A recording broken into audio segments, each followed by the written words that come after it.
Imagine having the power to get anyone to say yes whenever you want. In this audiobook, you'll unlock the secret persuasion techniques that top negotiators, leaders, and influencers don't want you to know. Get ready to take control of your life, master every conversation, and confidently create the outcomes you desire. Introduction: The Power of Ethical Persuasion. Welcome to Persuasion Mastery, how to get what you want from anyone. Before we dive into tactics, strategies, and psychological tools, let's start with something deeper, something foundational. Let's talk about the heart of persuasion, because before you can master persuasion, you must understand what it really is and what it definitely is not. Why persuasion is not manipulation. There's a misconception floating around, a belief that persuasion is somehow shady, unethical, even dishonest. People often confuse persuasion with manipulation. But here's the truth. Persuasion, when used ethically, is one of the most powerful forces for good in the world. Let's put it this way. Persuasion is the ability to move people, to inspire them, to lead them toward a better decision, a brighter idea, or a more meaningful outcome. It's not about control. It's not about trickery. It's about connection. Manipulation, on the other hand, is rooted in selfishness. It's when someone uses deceptive tactics to get what they want, regardless of how it affects others. It's persuasion with a mask, a wolf in sheep's clothing. But ethical persuasion? That's influence with integrity. It's knowing how to speak someone else's language so you both win. It's helping people make decisions they're grateful for because you made the right thing easy to say yes to. So if you've ever worried that learning persuasion would make you sleazy or fake, relax. That's not what we're here for. This book is your guide to the high road of influence, because when done right, persuasion isn't manipulation. It's empowerment. The difference between influence, manipulation, and leadership. Let's get clear on the three forces that often get blurred together: influence, manipulation, and leadership. Influence is the ability to shape behavior or beliefs without force, fear, or authority. It's subtle. It's powerful. It's everywhere. Every time you recommend a restaurant to a friend and they go, every time you share a story that changes someone's mind, every time you encourage someone to take a step they were afraid to take, you've influenced them. Now, manipulation is also a form of influence, but it hides the full truth. It uses pressure, guilt, or fear to push people into decisions they wouldn't make if they saw the whole picture. The manipulator takes. The persuader serves. And then there's leadership. Leadership is what happens when influence is aligned with vision and values. A leader doesn't just persuade people to act. A leader inspires people to believe, to move with purpose, to become more. Great leaders are always great persuaders, but not all persuaders are leaders. This book will help you become both, because when you understand the difference, you don't just learn how to persuade, you learn why it matters. How persuasion shapes careers, relationships, and success. Here's a hard truth. The most talented people don't always succeed. It's not always the smartest, the most experienced, or even the most skilled who rise to the top. It's the ones who know how to communicate powerfully, to connect, to move others. That's the difference between potential and progress. In your career, persuasion is what helps you lead meetings, close deals, land promotions, and win trust. It helps you rally a team, sell your ideas, or win over your boss. In your relationships, persuasion helps you connect deeper. It allows you to resolve conflicts, express your needs, and inspire change without force. It's how you build respect, how you create alignment, how you become a better partner, parent, or friend. In business, persuasion is everything. Marketing, that's persuasion. Sales, persuasion. Customer loyalty, still persuasion. Your Not just selling a product, you're telling a story, one that makes people feel, believe, and act. And when it comes to life itself, every day is a negotiation. From the moment you wake up to the moment you go to sleep, you're influencing and being influenced. Every conversation is an opportunity to make an impact. When you learn the art of ethical persuasion, the world becomes a canvas, and your voice becomes the brush.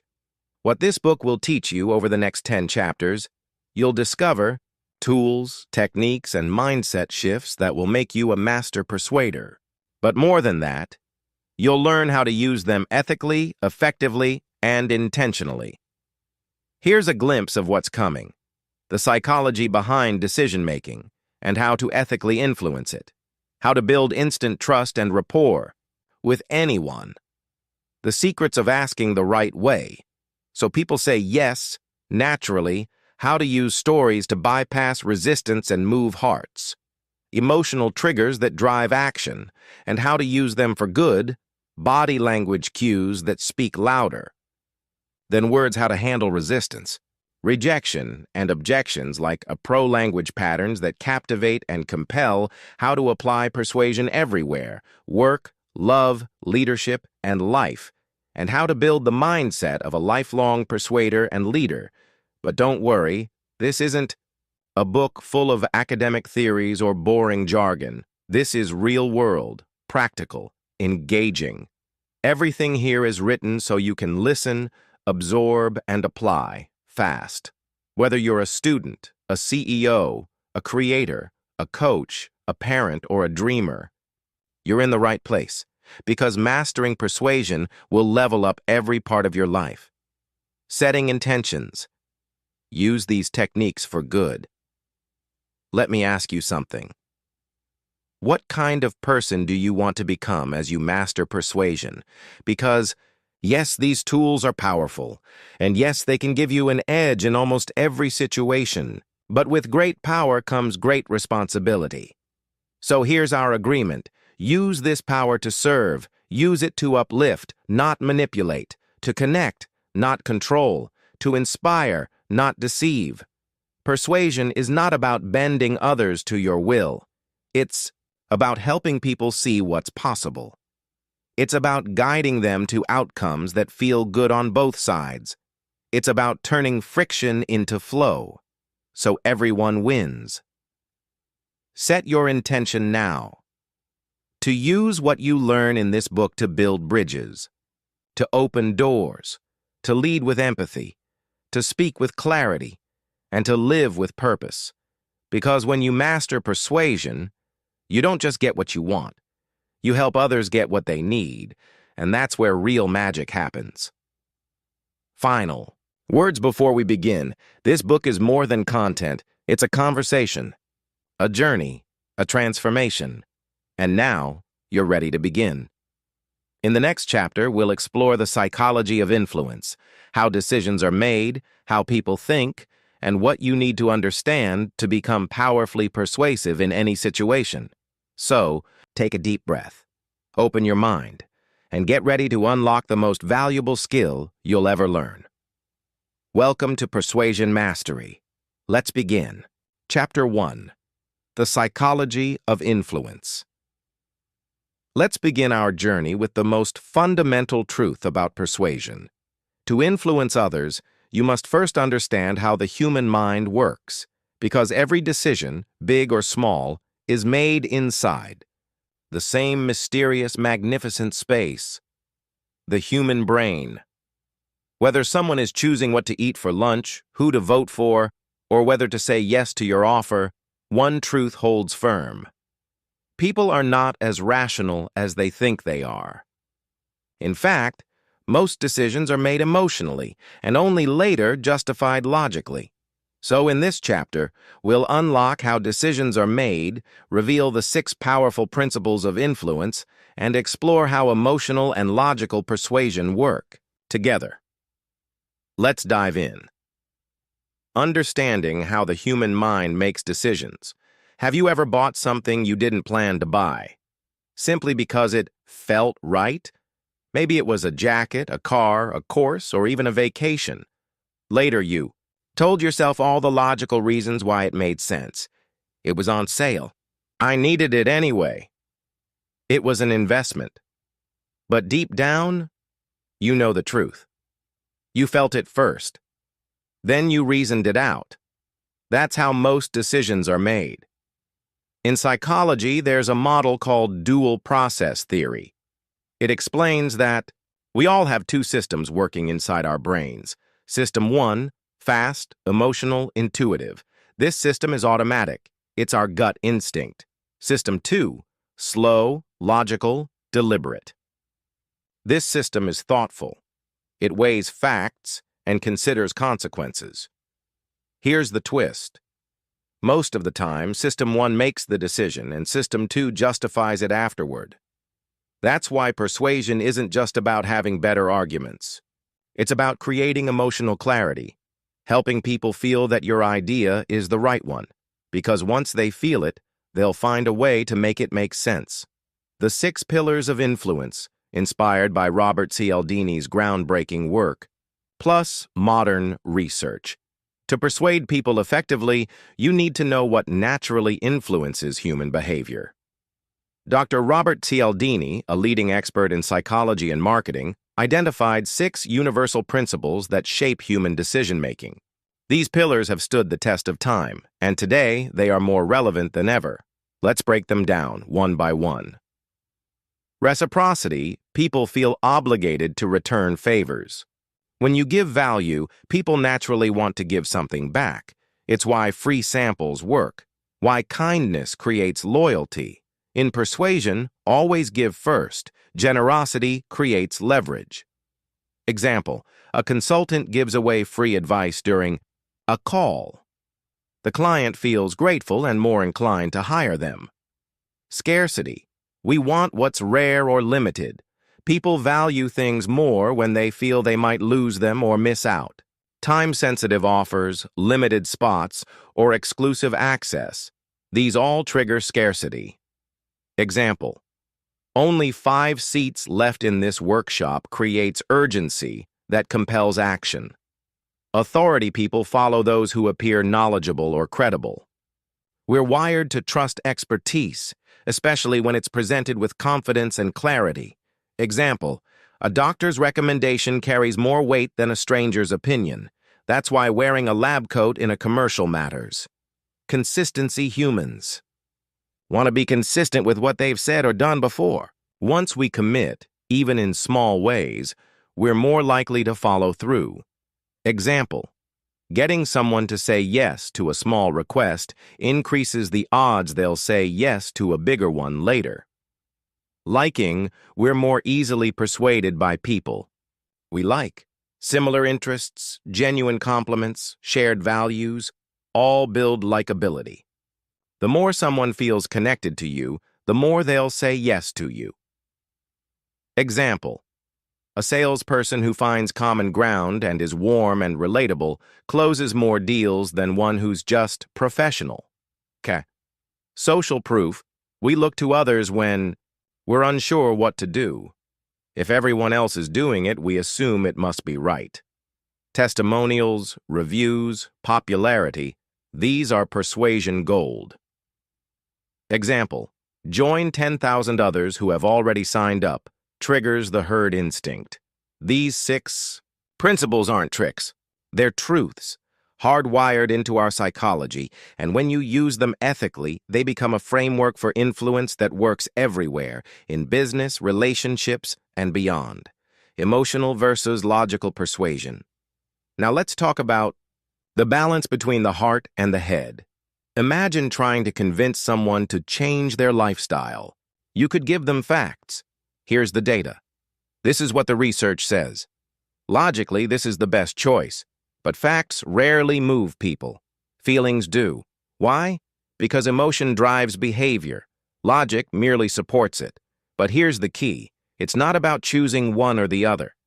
The real art of persuasion is using both. Emotion to inspire, logic to validate. Here's a simple formula to follow. Lead with emotion. Tell a story. Paint a vision. Show what's possible. Back it with logic. Provide evidence, data, and structure that supports the emotion. And with clarity, make the action step obvious, easy, and rewarding. This three-part rhythm works because it mirrors how the brain processes decisions. Let's see this in action. Real-life examples of subtle psychological nudges. Example 1. The supermarket smell. Ever walked into a supermarket and been hit with the smell of fresh bread or cookies? That's no accident. Supermarkets pump in warm, comforting scents to trigger emotional comfort. That homey feeling makes you linger longer. And when you linger longer, you buy more. Simple, subtle, effective. Example 2. The Ivy League email researchers tested 2 versions of a university fundraising email. One version talked about helping the school. The other talked about helping future students like you once were. Guess which one got more donations? The second one, by a landslide. Why? Because it appealed to emotion, nostalgia, gratitude, identity. Not just logic. Example 3. The elevator. Pitch that wins 2 job seekers walk into an interview. The first lists all their achievements and statistics. The second begins with a story. I still remember the moment I realized I wanted to solve complex problems. I was 12 years old fixing my dad's radio. Which one do you think is more persuasive? The second candidate wins because they tap into emotion, create a narrative, and make the message memorable. Closing thoughts. You can learn. This you might be wondering, but isn't persuasion a talent? Something people are just born with? Not at all. Persuasion is a learnable skill, and you've just taken your first real step toward mastering it. Remember this: people make decisions emotionally and justify them logically. The 6 pillars of influence are everywhere. Once you know them, you'll start seeing them in daily life. The best persuaders lead with emotion, support with logic, and always aim to serve, not manipulate. You don't need to be flashy, forceful, or fake. You just need to be aware, intentional, and authentic. In the next chapter, we'll uncover one of the most underrated superpowers in persuasion: building instant rapport. Because before anyone will listen to what you say, they must feel a connection to who you are. Let's keep going. Your journey to persuasion mastery has just begun.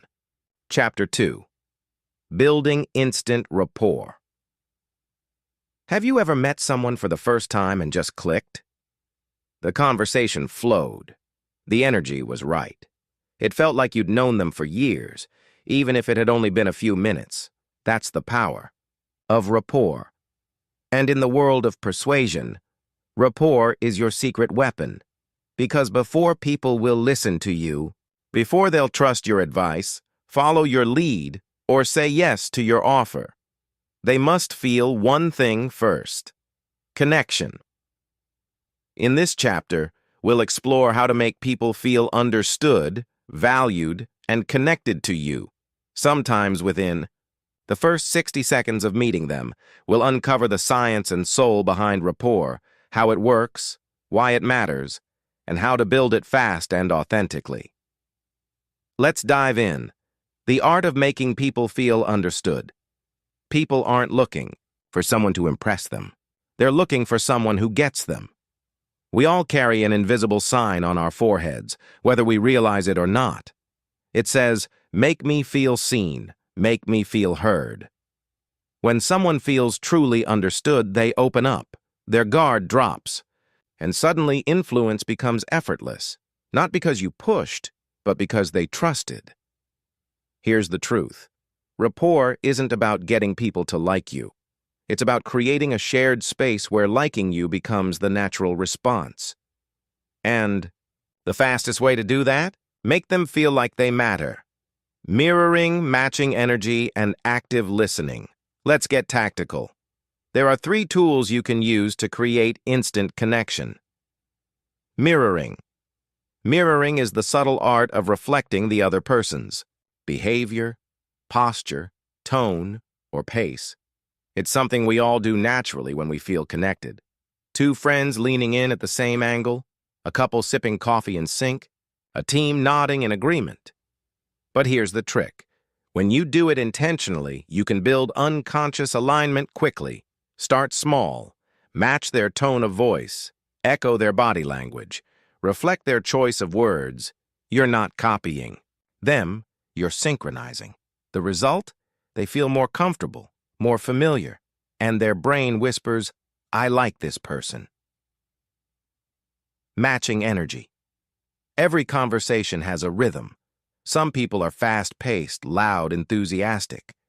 Others are calm, measured, reflective. If you come in too hot to a chill conversation, it feels jarring. If you're too mellow in an energetic setting, it feels off. So ask yourself, what's their vibe right now? Are they excited, reserved, curious, distracted? Then adjust your energy to match theirs, at least in the beginning. Once rapport is built, you can lead the energy where you want it to go. But first, match it. Because people trust those who feel familiar, and energy is one of the fastest signals our brains pick up on. D. Active listening. This is the holy grail. Most people don't really listen. They wait for their turn to speak, or they nod while mentally rehearsing what they'll say next. But when you truly listen, fully, completely, without distraction, you send a powerful message. You matter. Your words matter. Here's how to practice active listening. Maintain soft eye contact if culturally appropriate. Nod and give verbal cues. I see. Tell me more. Interesting. Reflect back what they say. So you're saying that? And here's a bonus tip. Listen for emotions, not just words. What are they feeling beneath the surface? When you reflect someone's feelings back to them, without judgment, they feel deeply understood, and that's when the magic of rapport begins. How to connect deeply. Even in the first 60 seconds, you don't need hours to build rapport. You can create connection in seconds if you know what to do. Here's a simple 60-second rapport-building blueprint. Step 1. Smile with warmth. A genuine smile signals safety and openness. It disarms tension and invites connection. Step 2. Make eye contact without staring. Balance is key. Too little eye contact feels insecure. Too much feels aggressive. Aim for warm, confident connection. Step 3. Find common ground. Fast mention. Something relatable. A shared situation. Compliment. Or light observation. Example. I love this coffee shop too. Great energy here. Step 4. Ask a simple, sincere question. People love talking about themselves. A thoughtful question shows you care. Example. What got you into this work? Or, what do you enjoy most about it? Step 5. Match their vibe, A's. We said earlier, match pace, tone, and energy to align instantly. Within 1 minute, they'll feel at ease, and that's when real influence begins. Verbal and non-verbal rapport-building tools. Let's break down the tools of rapport into 2 simple categories. Verbal tools. Name use. People love the sound of their own name. Use it early and naturally. Open-ended questions. These invite depth. Instead of, did you like it? Ask, what did you like most about it? Reflective phrasing. Echo their words back. It shows you're paying attention. Example. So, you're saying that the biggest challenge was the timing? Positive language. Stay upbeat and encouraging. It lifts the energy. Non-verbal tools. Facial expressions. Match the emotional tone. Smile when appropriate. Show empathy. Body orientation. Face them. Lean in slightly. Closed-off posture. Closed energy. Voice modulation. Vary your tone. And pace. A monotone voice kills connection. Use pauses. Emphasize key words. Let your voice reflect curiosity, warmth, and interest. Touch, if appropriate. A light handshake, pat on the back, or touch on the arm, used respectfully and appropriately, can build trust fast. Why rapport is the foundation of persuasion. Imagine this. Two people offer you advice. One is technically right, but cold, distant, and uninterested in you. The other might not be as polished, but they make you feel heard, valued, and safe. Who would you listen to? Exactly. People don't follow the best arguments. They follow the people they trust. That's why rapport comes first, always. It's the emotional bridge that carries your message across. Without it, even the greatest ideas fall flat. With it, even simple messages spark transformation. Final thoughts. Connection is your superpower. Rapport is not a trick. It's not manipulation. It's not fake charm. It's the simple, powerful act of showing someone, I see you, I respect you, I care enough to connect. And in a world full of noise, that kind of presence is rare, which makes it magnetic. So practice the tools in this chapter. Smile more, mirror wisely, listen deeply, match energy, and watch how people open up to you, naturally, easily, and with trust. Because when you master the art of connection, everything else becomes easier. People listen more, they resist less, and persuasion becomes not a battle, but a dance. In the next chapter, we'll explore how to make your message irresistible, so that people are not just connected to you, but also captivated by what you say. Get ready for Chapter 3. The Irresistible Ask. How to ask in a way that makes people say yes with ease. Let's keep going. Chapter 3. Mastering the Art of Asking. Let's get real. One of the biggest reasons people don't get what they want in life is painfully simple. They don't ask for it, or, just as often, they ask in the wrong way. They hesitate. They beat around the bush. They come off needy, aggressive, or unclear. And the result? Rejection, awkward silence, or worse, being ignored. But here's the truth. Asking is an art. And when you master it, you unlock doors most people don't even know exist. In this chapter, we're going to learn exactly how to craft irresistible requests. You'll discover why people say yes, what makes them resist, and how you can shape your ask to feel natural, powerful, and easy to agree to. You're going to walk away with real-world strategies to make your asks land and stick. Let's begin. Why most people ask wrong or don't ask at all. Let's start with a hard truth. Most people are afraid to ask. Why? Because asking puts you in a vulnerable position. It exposes you to the possibility of hearing no. And that feels like rejection, even when it's not. So what do we do instead? We hint, we hope, we wait, and we wonder why the promotion, the deal, the date, or the opportunity never came. Here's a mindset shift that will change your life. Closed mouths don't get fed. If you want something, you have to ask for it. But not just any kind of ask. You have to ask with clarity, confidence, and connection. Unfortunately, many people do the opposite.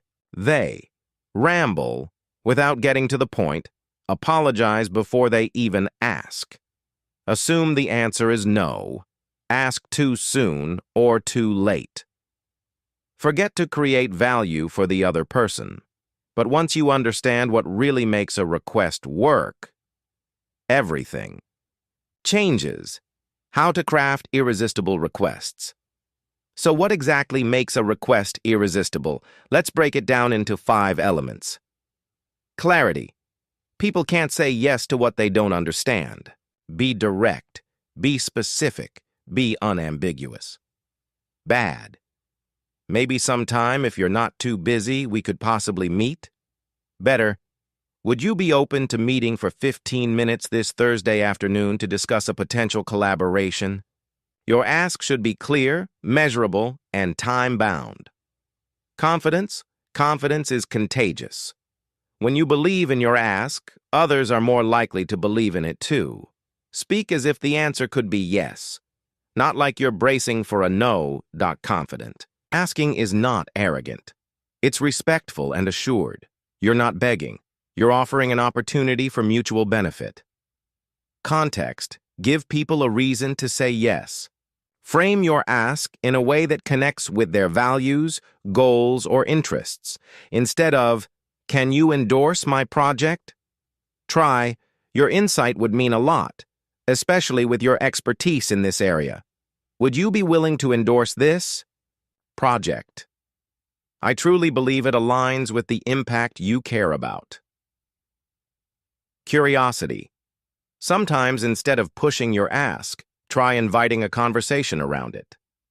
Example: what would it take for us to work together on this? Curiosity opens dialogue. It lowers defenses. It turns your ask into a collaboration, not a demand. Contribution: make it clear what's in it for them. Even if you're asking for a favor, show that you're thinking about them, not just yourself. This brings us to one of the biggest keys in persuasion: creating win-win outcomes. Here's the golden rule of effective asking. Make the ask a win for both sides. People are far more likely to say yes when they see a clear benefit for themselves, a chance to make a difference, a meaningful connection, a low cost and high reward. Ask yourself before you ask them, how does this benefit them as much as it benefits me? If you can find that win-win sweet spot, you'll be shocked at how many yeses you start hearing. Example: you're asking someone for an introduction to a contact. Instead of, "Hey, can you intro me to your CEO friend?" Try this: "I believe this could be a valuable conversation for both of us. I'd love to explore a way to contribute to what your CEO friend is building. If it makes sense to connect us, I'd be grateful, and I'll keep it brief and respectful of their time." See the difference? Now, it's not just a favor, it's a potential mutual opportunity. Timing, tone, and technique. Even the best request can fall flat if your timing is off, your tone is wrong, or your technique feels forced. Here's how to get it right. Timing isn't everything, but it's close. Ask when. They're not distracted or rushed. There's already trust or rapport. The context makes sense. Don't ask for a raise the day your boss is dealing with a crisis. Don't pitch a collaboration during a funeral. Yes, that's real. It's happened. Be sensitive. Pay attention. Choose your moment wisely. Tone is about more than just voice. It's the emotional flavor of your request. Keep it respectful, not demanding warm, not cold confident, not cocky friendly, not needy smile as you speak. It softens your tone, even on audio or text. Technique. Here are 3 simple techniques you can use when making your ask. The foot in the door technique. Start with a small ask to create momentum. Example: would you have 5 minutes to take a quick look at this? Then, once they're engaged, you can move to a larger request. The ask with options technique. Instead of saying, "Can we meet?" say, "Would Monday or Wednesday work better for a quick chat?" Giving choices makes people feel more in control.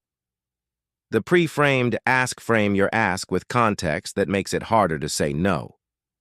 Example: you're one of the few people I trust. To give honest feedback, would you take a look at this? People like to be seen as helpful, insightful, or important. Let your ask reflect that. Mindset. Shift. You're not burdening people. Many people avoid asking because they feel like they're bothering others. Let's clear this up. When you ask with authenticity and purpose, you're not burdening people.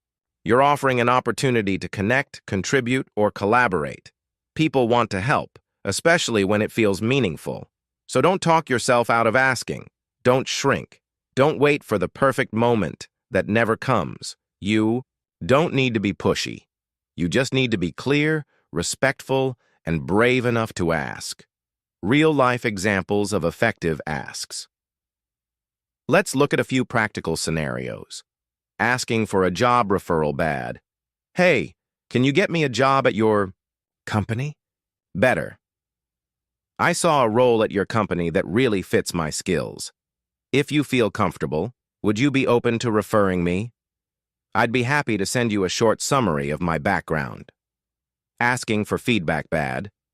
Did you like it? Better. What stood out most to you, and what would you suggest I improve? Asking for a sale bad. Do you want to buy? Better. Would you be open to exploring how this could help you reach your goals faster? I think it might be a great fit. Final thoughts. Ask boldly. Ask wisely. Here's your takeaway for this chapter. You don't get what you deserve. You get what you have the courage to ask for. Asking is not weakness. It's strength. It's clarity. It's leadership.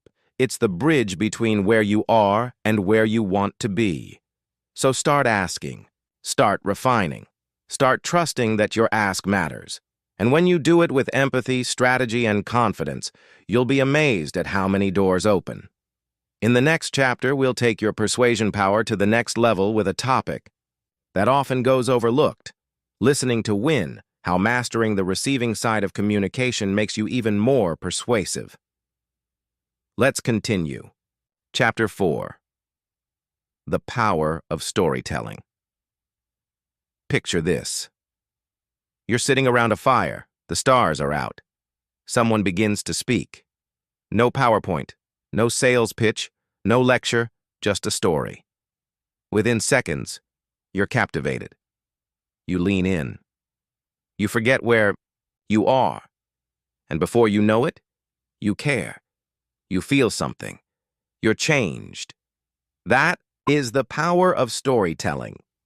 In this chapter, we'll explore why stories are one of the most potent tools of persuasion ever discovered. We'll break down how storytelling bypasses resistance, how to structure a compelling narrative, and how to use your own life to win hearts, minds, and yes, agreements. Whether you're in a business meeting, a date, a negotiation, or even a tough conversation, this chapter will show you how stories can turn skeptics into believers, strangers into allies, and ideas into movements. Let's begin. Why stories bypass resistance. If you've ever tried to persuade someone and felt them tense up, put their guard up, or mentally check out, you've experienced what psychologists call resistance. It's the inner nope. Our brain says when it senses a threat to its current beliefs, comfort zone, or identity. Here's the good news. Stories bypass resistance. Why? Because stories don't tell people what to think. They invite people to feel. When you give people facts, they engage their analytical brain. But when you tell a story, you tap into the emotional brain, the limbic system, where decisions are actually made. That's why we remember stories better than stats. We feel connected to characters, not data. We change our behavior not from lectures, but from lived experience, our own or others. A persuasive story isn't just entertainment. It's emotional transportation. You take someone from where they are to where you want them to go. The structure of a persuasive story, great storytelling, isn't about being Shakespeare, it's about structure. Let me give you a simple, powerful formula: struggle, shift, solution. Let's break it down. Struggle. Every great story starts with tension, a problem, a challenge, a desire unmet. Why? Because the human brain is wired to pay attention to problems. We care when something's at stake. Example: 3 years ago, I was drowning in debt, unsure of my future, and terrified every time the phone rang. That's real. That's vulnerable. That's the beginning of connection.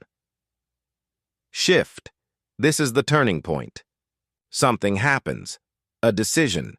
a discovery, a new way forward. Example. Then one night I heard a podcast that changed everything. It wasn't what they said. It was what it made me realize about my mindset.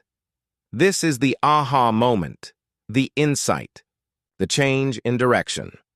Solution. Now we see the outcome. What you did differently. How things changed. What lesson emerged. Example.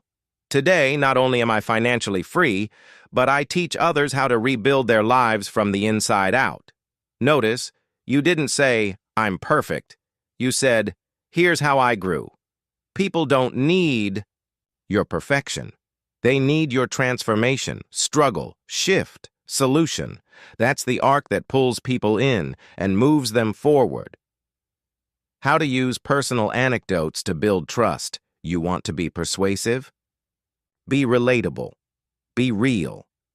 Be a human, not a robot with a script. And the best way to do that? Use personal anecdotes. These are short, true stories from your life that reveal something about your character, create shared emotion, show vulnerability, not just victory. Invite the listener to see themselves in you. Here's what's amazing. Your stories build bridges. They say, I've been there. I understand. I'm not above you, I'm beside you. When you do that, trust skyrockets, and trust is the foundation of persuasion. Example, from awkward to authentic, let's say you're pitching a product that helps people get organized. Instead of jumping straight into features, try this. A few years ago, I missed a client deadline. Not because I didn't care, but because my system was a mess. Sticky notes, calendar reminders, chaos. I was embarrassed. So I created something simple enough to stick and powerful enough to keep me on track ever since. That story does more than inform. It humanizes. It says, I've felt what you're feeling, and here's what helped. Boom. Connection made. Storytelling in everyday life, business, dating, and negotiation. Let's get practical. Here's how storytelling can become your secret weapon in different areas of life. Business, stories, sell. Whether you're pitching a product, raising capital, or building a brand, stories are how you stand out. Facts tell. Stories sell. You could say, our software reduces onboarding time by 47%. Or you could say, last month a client came to us in panic. Their team was drowning in confusion. 2 weeks after switching to our platform, they were up, running, and happier than ever. One of their managers actually said, this feels like a promotion. That's what we do. See the difference? Story, emotion, connection, conversion. Dating, stories show. Don't tell in dating. People often try to impress instead of connect. Don't just say, I'm ambitious. Tell a story. In college, I used to wake up at 5 a.m. to practice speeches in the mirror. Not because anyone asked me to, but because I knew I wanted to be someone worth listening to. Now you've painted a picture. You've shown character, not just claimed it. That's magnetic. Negotiation. Stories. Shift mindsets in negotiation. You're not just exchanging numbers. You're shaping perception. Example, instead of saying, that rate's too low, say, let me tell you what happened the last time I took a deal like that. The project fell apart, not because of price, but because the budget didn't reflect the resources needed. We both lost. I'd rather avoid that here. Now you're not arguing. You're guiding through story, quick storytelling tools. Want to become a better storyteller? Fast? Use these tools. Start in the action. Don't warm up with a weather report. Drop us into the moment. Bad.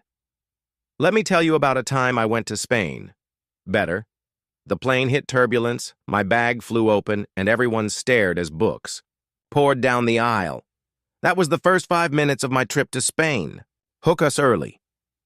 Use the senses. Describe what you saw, felt, smelled, heard. Make it visceral. Instead of, I was nervous, say, my hands were shaking, My throat went dry. I smiled like I meant it, but I didn't. Make it short and punchy. Keep your stories tight. No one wants your life story. They want the turning point. Think of stories like mini-movies. One scene, one message. Maximum impact. The storytelling feedback loop. Here's the best part. The more you share stories, the more stories come to you. People open up. They relate. They reflect. You become not just a persuader, but a connector. Someone who makes others feel seen. And that is a superpower. Final thoughts. Tell your truth. Move their heart. You don't need to be a professional speaker. You don't need a tragic backstory. You don't need perfect words. You just need a real moment, a clear structure, and the courage to share it. Because when you tell a story that matters, people remember you, they trust you, and they say yes more often. In the next chapter, we'll explore the other side of powerful communication, listening to win, the hidden influence skill that most people ignore. But before we go, remember this. Your story isn't just your past, it's your power. Let's use it. Chapter 5. Emotional triggers that drive action. Imagine this. You're scrolling online. You see a headline. How to retire at 35 without giving up your lifestyle. Something inside you lights up. Maybe it's curiosity. Maybe it's envy. Maybe it's hope. You pause. Why? Because your emotions just got triggered. And here's the truth most people never realize. All human action is emotionally driven. Logic just comes in to justify it. People don't buy, agree, follow, or change because of information. They do it because something inside them is moved, and that something is an emotional trigger. In this chapter, we're diving into the deep currents underneath every yes, every click, every nod, every deal. You'll learn the core emotional motivators that drive people, how to ethically trigger action, how to make your message stick by speaking directly to the heart, and how to avoid crossing the line into manipulation. Let's begin. Why emotion drives. Behavior. Let's get one thing clear. We like to think we're rational creatures. We're not. Science shows that even the most logical decisions are initiated in the emotional part of the brain, the limbic system. Think about it. People buy things not because they need them, but because of how they think those things will make them feel. People vote, argue, invest, date, and dream, not based on numbers, but based on emotion. So if you want to persuade, you must learn to tap into those core emotional drivers. But here's the key. Use emotion to inspire, not manipulate. We'll talk about that balance later. But for now, let's explore the triggers. The core emotional triggers that move people. These are the big levers, the core motivators that have moved humans for thousands of years, across time, culture, and context. Each one can be used for influence, storytelling, copywriting, sales, leadership, or relationships. Fear of loss, fear of failure, fear of being left behind. This is one of the strongest motivators, because evolution wired us to survive, not succeed. Fear-based persuasion might sound like, what's at risk if you don't act? What happens if you keep putting this off? Are you ready if the worst happens? Used ethically, fear creates urgency. Used manipulatively, it creates anxiety. Know the line. Desire, greed. This isn't about money alone. It's about wanting more. More success, more status, more pleasure, more time, freedom. Ease greed doesn't have to be negative. It's about recognizing people's hunger to improve. Persuasive questions include, what if you could double your results with half the effort? What would life look like if you finally got what you wanted? Pride, identity, we want. To be consistent with who we believe we are or want to become. That's why this motivator is so powerful. People like you don't quit. If you see yourself as a leader, this is your next step. This isn't just about skills. It's about who you're becoming. Speak to someone's identity, and you activate transformation. Love. Connection. Humans crave connection. To be loved, accepted, understood. You can use this motivator when selling community-based products, inspiring collaboration, persuading someone to build bridges, trigger questions. What would it mean for your family if you made this change? Who will you impact when you step up? How will your relationships grow when you let go of the fear? Belonging, tribalism. We are wired to find our people, and this desire to fit in or stand out within a tribe is one of the most subtle but powerful triggers. That's why messages like, "Join thousands of others just like you." This is the secret top performers already use. Don't be the last to know. Feel magnetic. We want to be in. 6. Hope. Possibility. This one is beautiful. Hope is what moves people toward the future. It lifts them out of despair. It motivates action. It drives dreams. Persuasive language rooted in hope sounds like, "This is the first step toward your breakthrough." Imagine what life could look like if this worked. You don't have to stay stuck. There's a way forward. Hope is fuel. And when used with honesty, it's leadership. How to ethically trigger action. Now, let's talk about the word that makes some people nervous. Trigger. In pop culture, we hear it negatively. But in psychology and communication, a trigger is just a stimulus that activates a response. Here's the rule. Ethical persuasion uses triggers to awaken awareness, not to deceive, pressure, or manipulate. So how do you know if you're using them ethically? Ask yourself, is what I'm offering actually good for the person? Would I still make this offer if I had to watch them experience the outcome firsthand? Am I leading with truth or with a trick? If your answer is clear, you're in integrity. You can inspire urgency with fear. You can highlight outcomes with desire. You can motivate action with identity, as long as you stay grounded in service and honesty.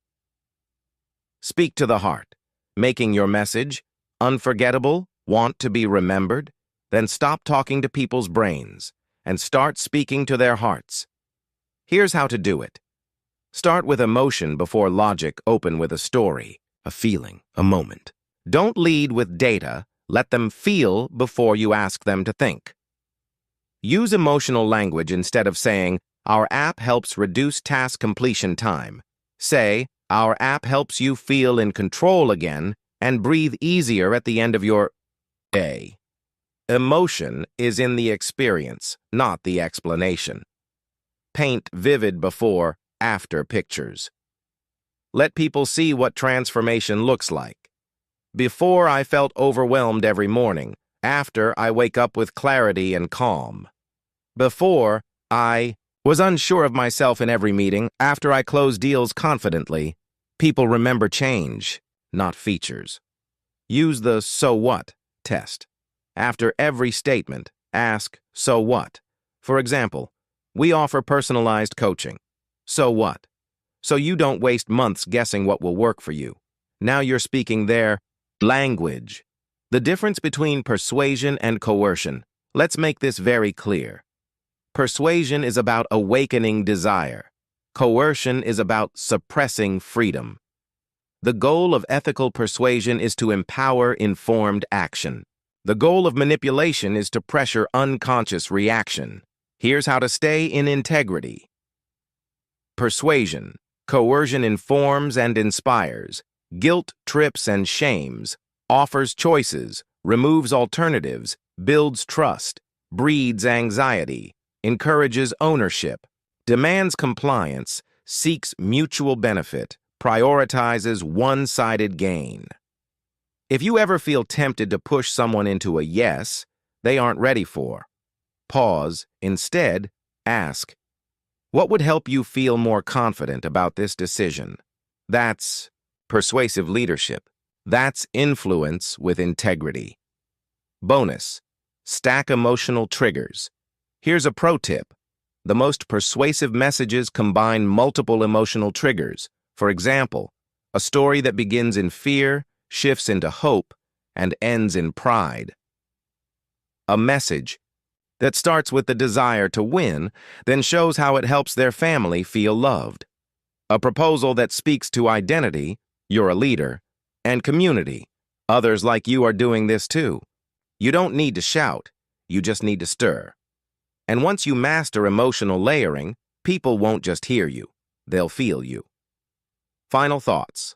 The heart leads, the mind follows. Let's bring this home. You are not just a persuader. You are a guide. You are someone who sees what others could become and speaks to that. You don't have to manipulate. You don't have to hype. You just have to understand what moves people and use that knowledge to help them move forward. In the next chapter, we'll explore charisma and presence, the secret sauce behind every influential person you've ever admired. But until then, remember this. People may forget what you said. They may forget what you did, but they will never forget how you made them feel. Speak to the heart, and the rest will follow. Chapter 6. Body Language Secrets. What you say. Without saying a word, before you ever say hello, before you shake a hand, before your voice enters the room, you've already spoken volumes. How? Through your body. It's estimated that more than 70% of communication is nonverbal. That means what people see, your posture, gestures, expressions, often matters more than what they hear.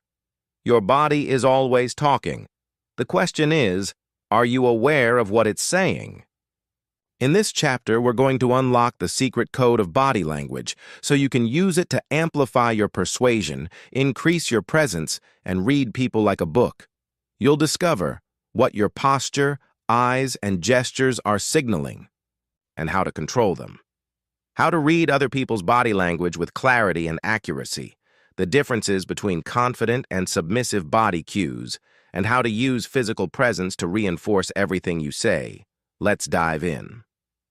What your body says, before your mouth does. Imagine someone walks into a room. Their shoulders are slouched, eyes darting, feet shuffling, hands fidgeting. What's your first impression? Now imagine someone else walks in. Chin slightly raised. Posture tall and open. Eye contact steady and relaxed. Their steps are intentional, confident. Before they even say a word, you've made a judgment. Here's the truth. The human brain makes snap decisions within milliseconds based on body cues. We clumps die. Can't help it. It's evolutionary. Before we could speak, we relied on physical signs to detect threats, allies, or leaders. And that instinct still runs the show in modern communication. So whether you're in a sales pitch, job interview, date, or negotiation, your body is creating a silent story, and you want that story to match your words. Let's start with the most important part, posture. Posture, the blueprint of confidence. Your posture is your foundation.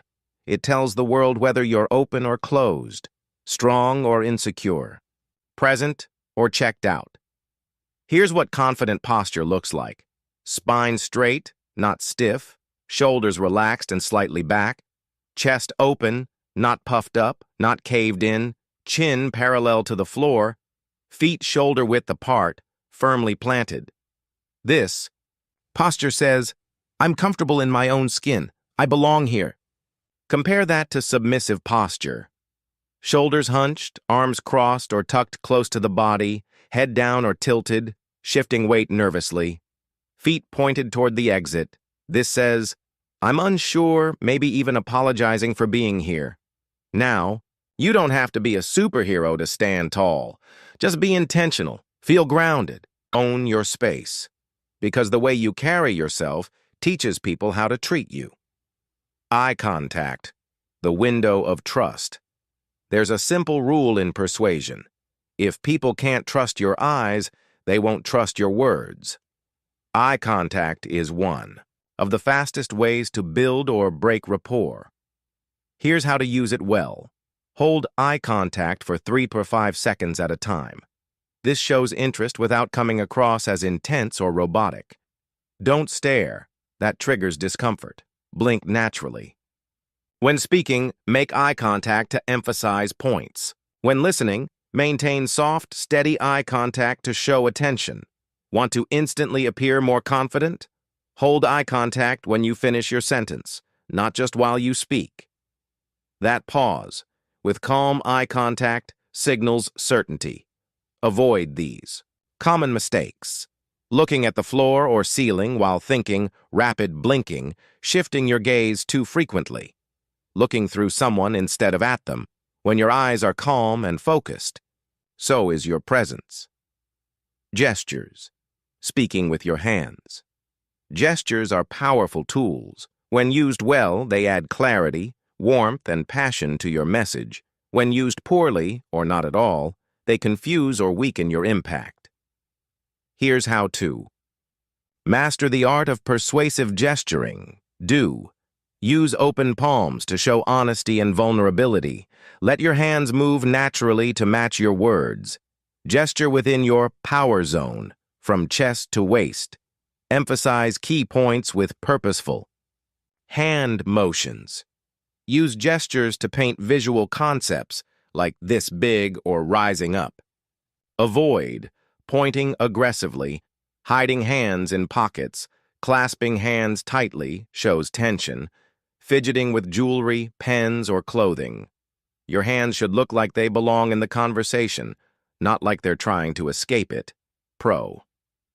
Tip. When in doubt, rest your hands gently on a table or let them fall naturally by your sides. Tension is more noticeable than stillness.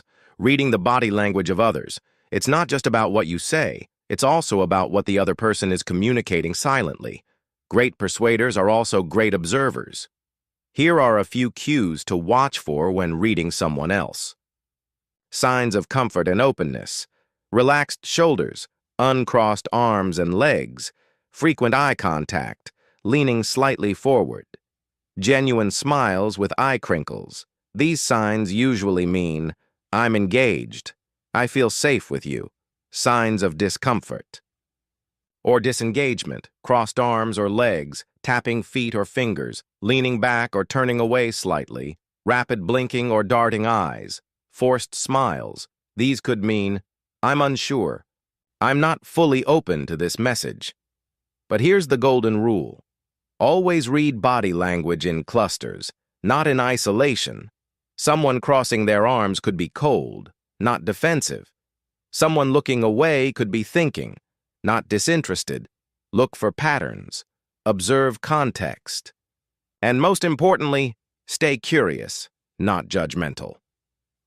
Body language of confidence versus submission. Let's compare the two side by side. Confident. Body language, submissive. Body language.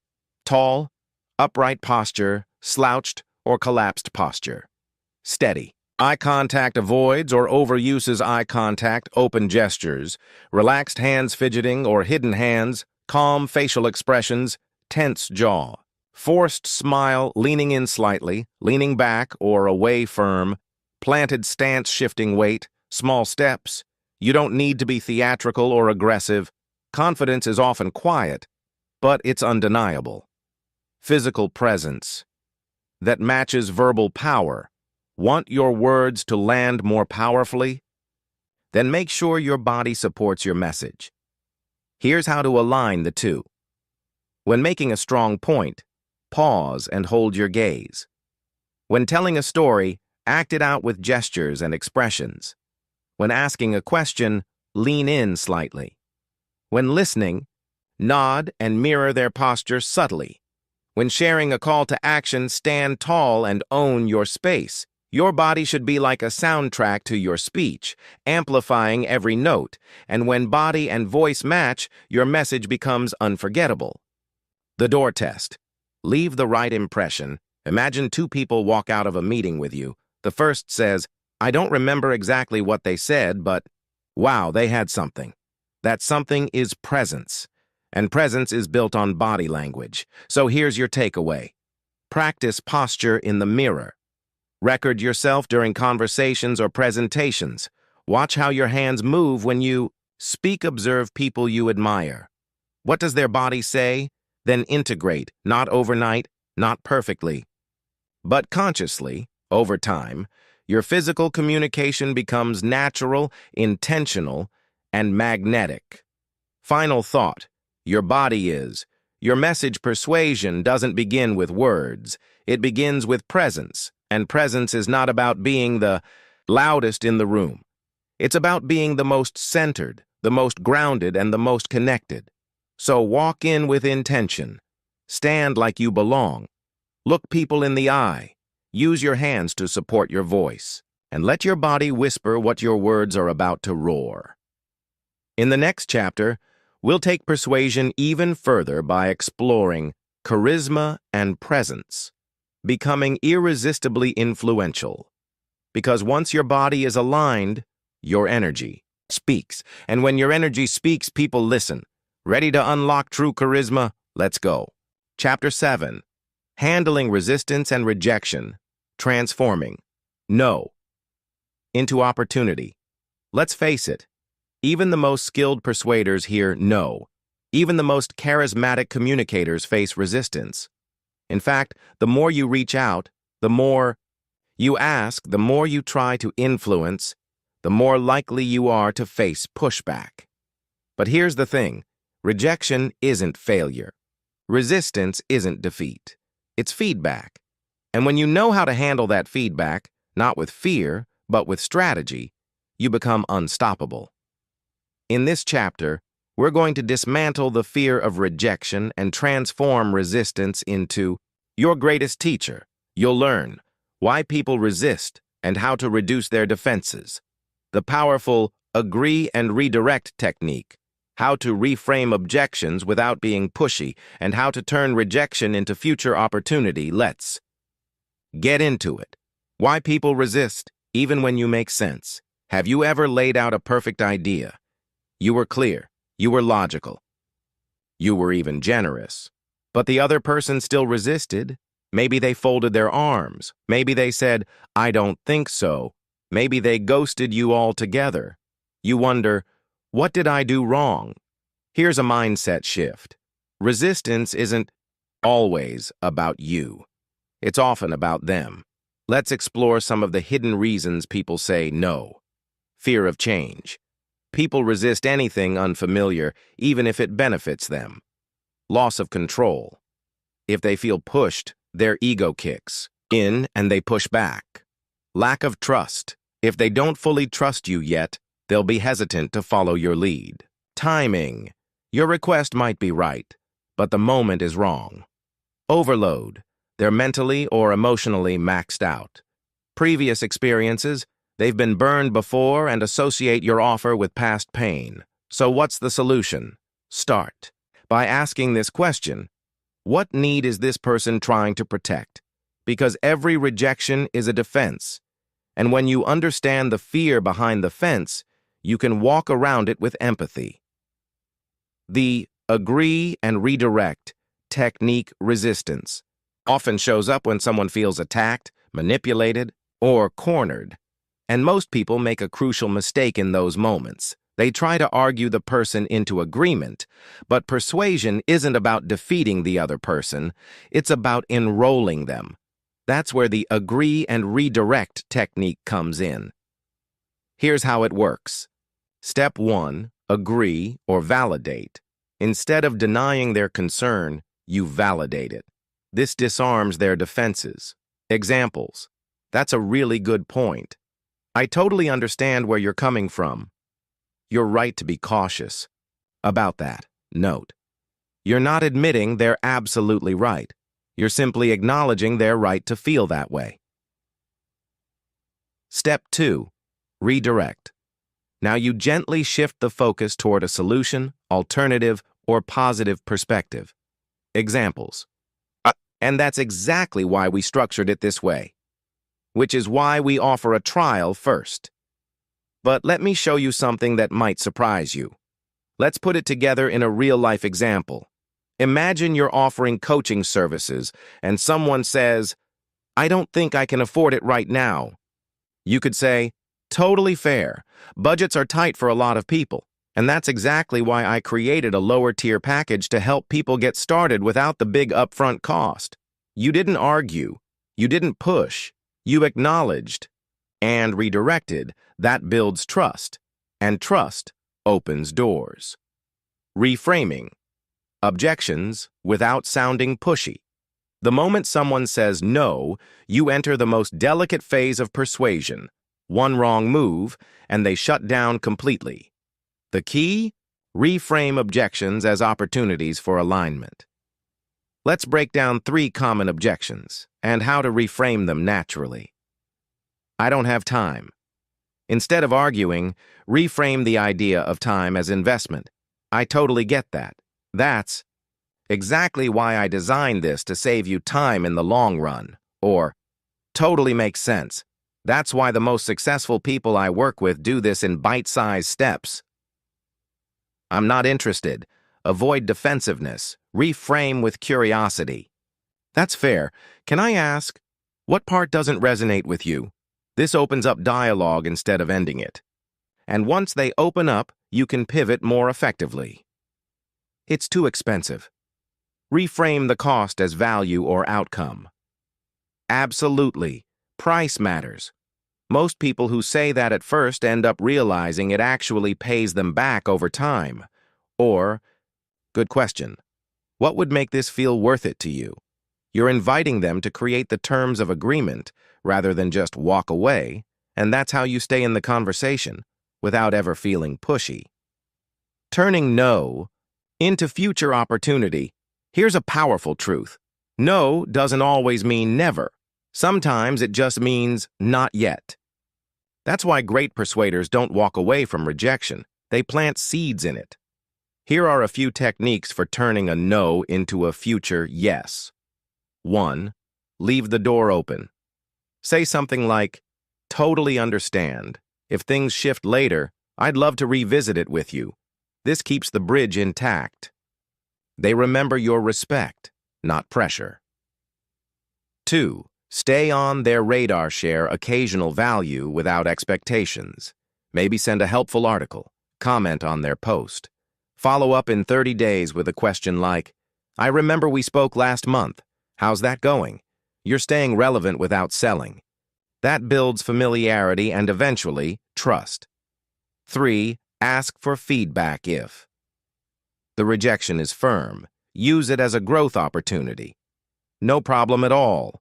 Just out of curiosity, what would have made this a yes? Most people are happy to share, and their answer gives you a goldmine of insight. 4. Refine, reposition, reapproach. Rejection is often a mirror reflecting back what's not working. Maybe your offer needs clearer benefits.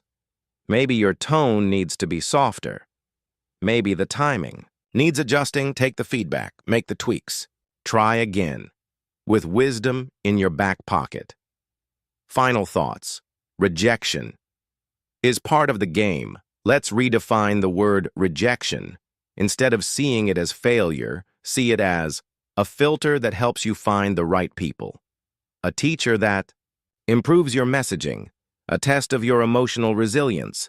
A step toward the next yes. Remember this. Rejection isn't the opposite of success. It's part of the path to it.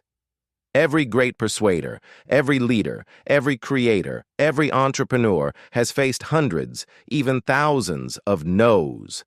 But they didn't fold. They stayed in the game. They learned, adapted, and refined.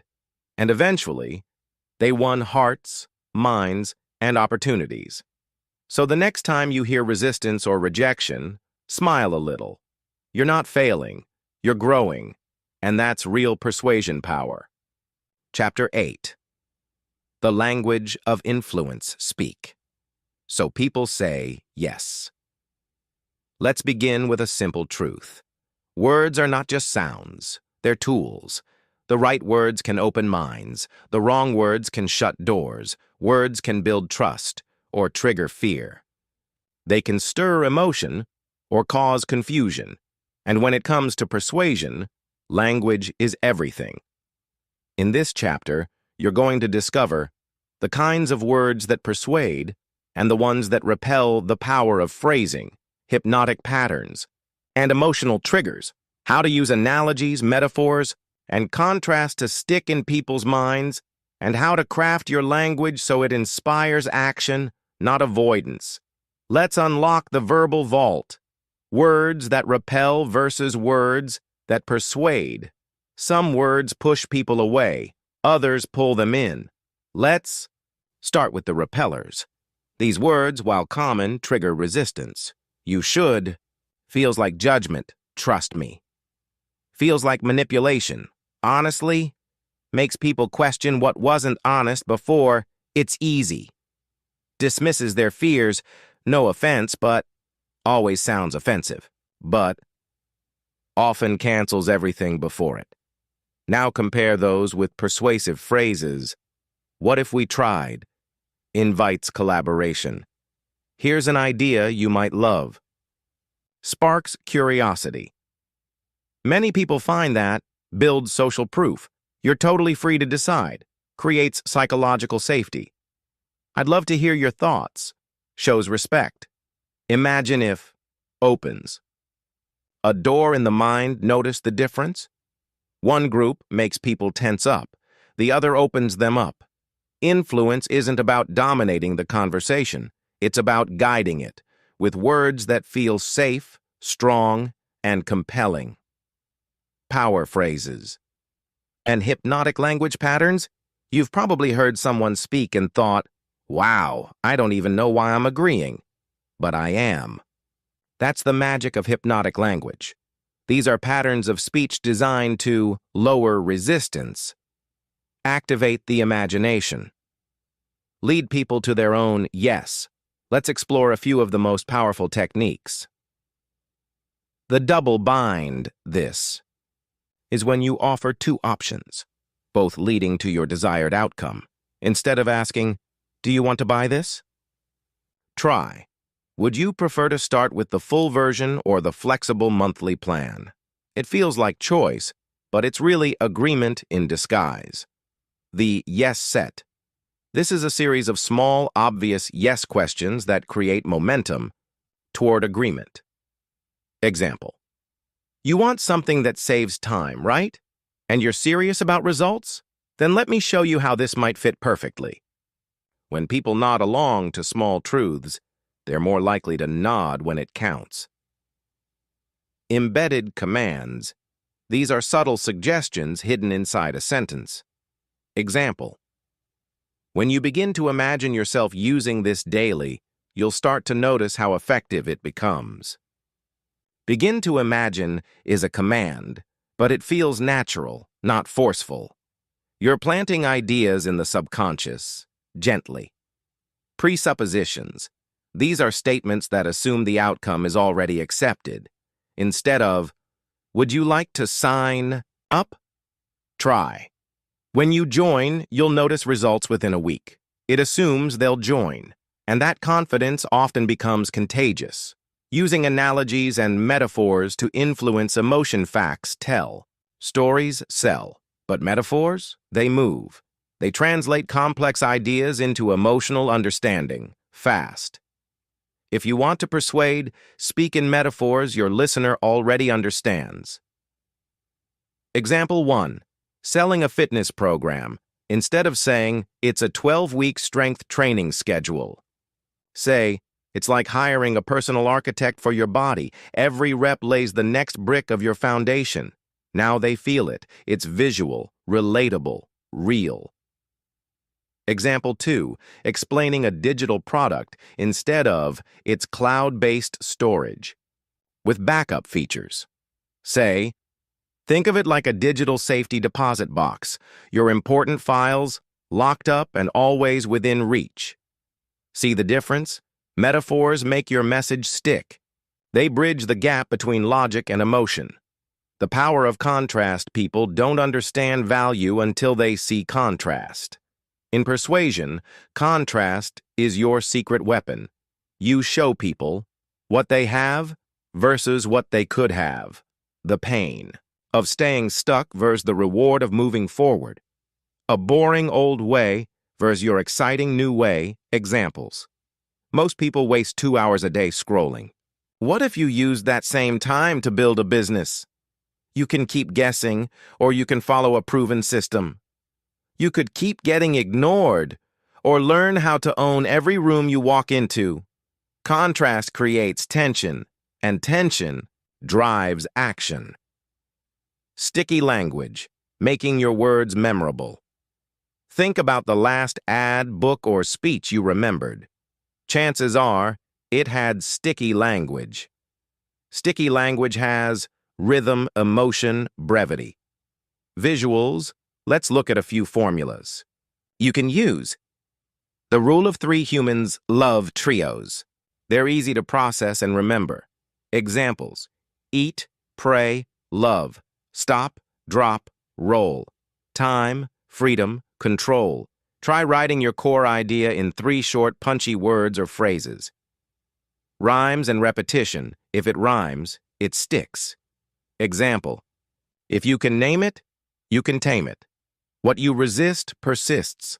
Rhythm and rhyme create a melody in the mind. Use them sparingly, but strategically. Unexpected twists. Say something they don't expect, instead of, "This program helps you lose weight." Try, "This isn't a weight loss plan. It's a permission slip to finally feel at home in your body." Surprise creates curiosity, and curiosity fuels attention. Emotional words. Use words that tap into primal desires: freedom, confidence, safety, power, belonging. Legacy. You're not just selling a product. You're selling what it feels. Like to have it. Speak to influence, not impress. Many try to sound smart, but the best persuaders, they speak simply. Not because their audience is dumb, but because clarity creates comfort. When your language is clear, people lean in. When it's complex or cluttered, they tune out. So ditch the jargon. Drop the buzzwords. Use language that speaks to the heart, not just the head. Final thoughts. Your voice is a tool of power. Language isn't just about talking. It's about crafting moments of emotion. It's about guiding someone from confusion to clarity. It's about saying the one sentence that changes everything, and you already have that power. You just need to replace repelling phrases with inviting ones. Use hypnotic patterns to lower resistance. Paint pictures with metaphors and contrast. And keep your words sticky, simple, and strategic. Because when you speak with clarity, confidence, and care, people listen. In the next chapter, we'll explore the silent persuader, charisma and presence, becoming irresistibly influential. Because sometimes it's not what you say, it's how you show up that makes all the difference. Are you ready? Let's continue. Chapter 9. Persuasion in Everyday Life Selling. Without selling. Here's a secret many people miss. Persuasion isn't just for salespeople or politicians. It's the invisible force at work in every conversation, every relationship, every decision you influence daily. From convincing your boss to give you a raise, to encouraging your kids to eat their veggies, to gently nudging your partner toward a weekend plan. Persuasion shapes your life, whether you realize it or not.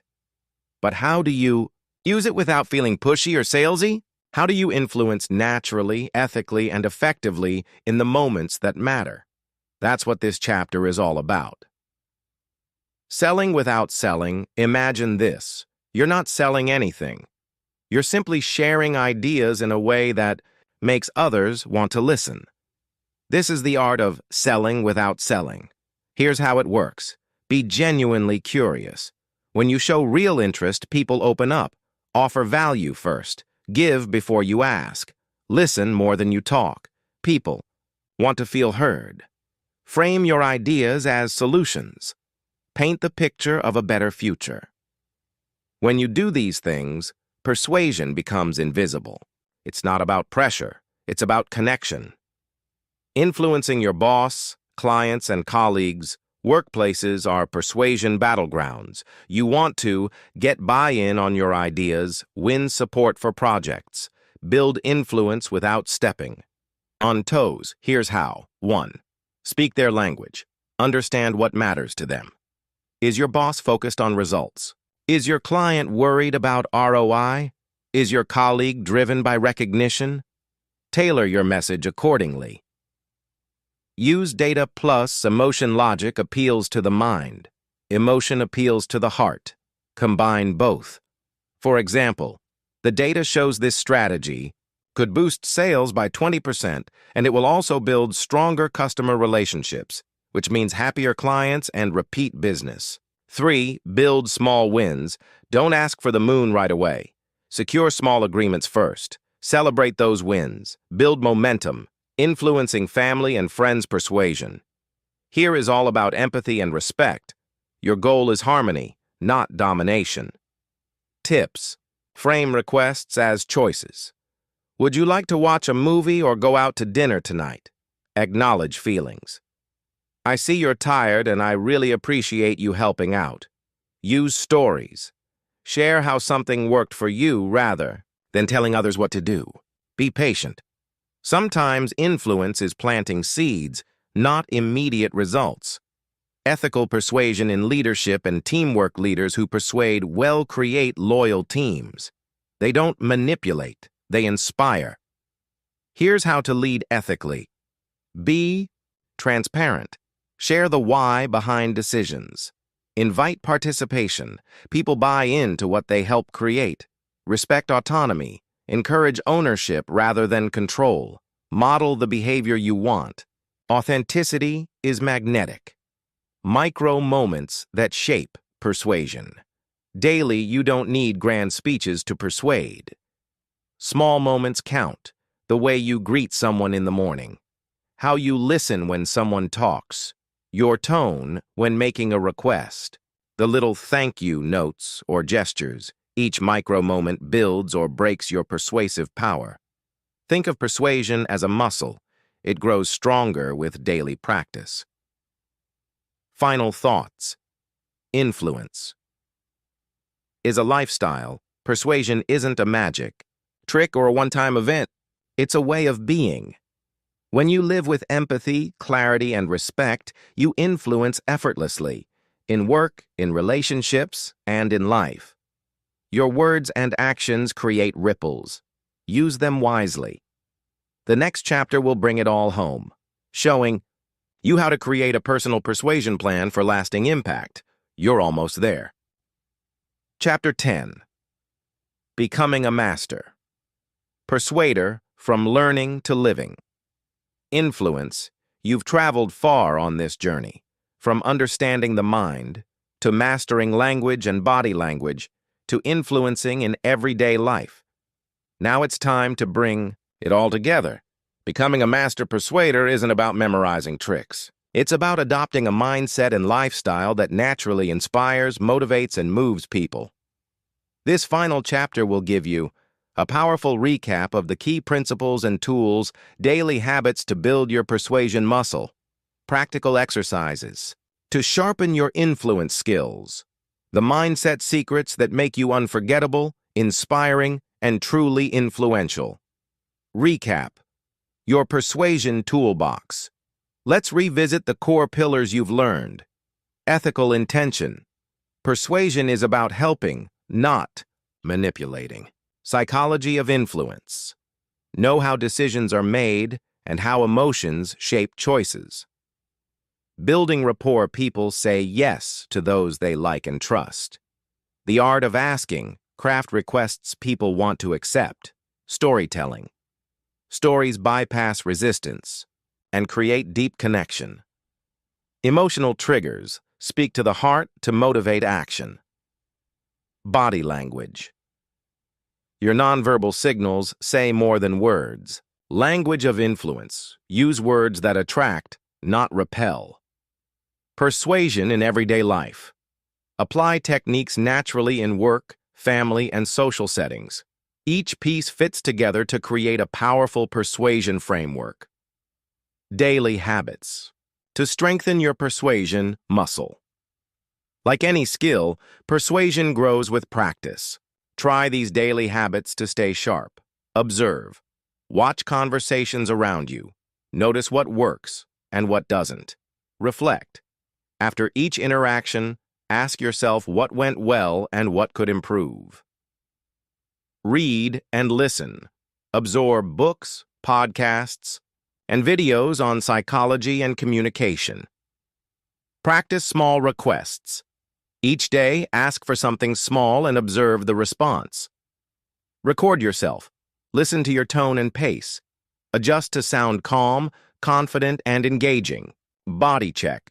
Maintain open posture and relaxed gestures. Over time, these habits make persuasion second nature. Real-life exercises and challenges ready for a challenge? Here are practical ways to apply what you've learned. The Rapport Challenge. In a new conversation today, focus entirely on listening and mirroring. Count how many people respond positively. The story, swap share. A personal story related to a topic in a natural setting, work, family, or friends. Notice how it shifts the mood or perspective. The win-win ask make one request that clearly benefits both you and the other person. Observe how framing influences the outcome. Body language. Experiment consciously adopt confident body language for an hour. Track changes in how people respond to you. Language tweaks replace but with and in your conversations today. Note how it changes the flow. Try one challenge each day for a week and watch your influence grow, becoming unforgettable, inspiring, and influential. Here's the final secret. People don't remember what you said. They remember how you made them feel. Master persuaders make others feel valued, understood, empowered, excited about possibilities. To become that person, cultivate these qualities. Authenticity. Speak and act from your true self. Empathy. Understand emotions behind words. Confidence. Trust your message and your worth. Curiosity.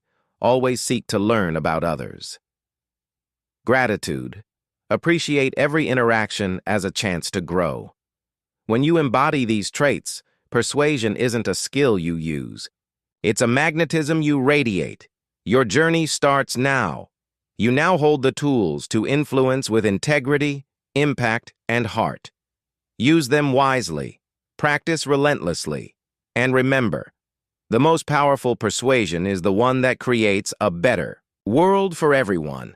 Your voice matters. Your influence matters. Go out there and get what you want, from a place of strength, respect, and authenticity. Because you're not just a persuader, you're a master persuader. Thank you for joining me on this journey. Here's to your success. Conclusion. Your new superpower persuasion as a lifelong skill, congratulations. You've unlocked a skill that few truly master, a superpower that can change your life and the lives of those around you. Persuasion is not just a tool for special occasions. It's a lifelong skill, a way of being. Every day you'll use it, in conversations, decisions, relationships, and opportunities. It's woven into the fabric of how you connect, lead, and inspire. The responsibility that comes. With influence with great power comes great responsibility. Persuasion isn't about control or manipulation. It's about ethical influence, respect, and integrity. Every word you choose, every gesture you make, shapes not just your outcomes but the trust people place in you. Use your new superpower wisely. Stand for what's good, fair, and uplifting. Let your influence build bridges, not walls. Your final motivational push now is your moment. Use your voice. Speak your truth. Take the actions that move you closer to your goals. change your world, starting with the people you meet today. Remember, the ability to persuade is the key to unlocking doors that once seemed closed. It's your superpower. Own it, harness it, and watch your life transform. Thank you for listening. Your journey to persuasion mastery has only just begun. Go out there and make an impact.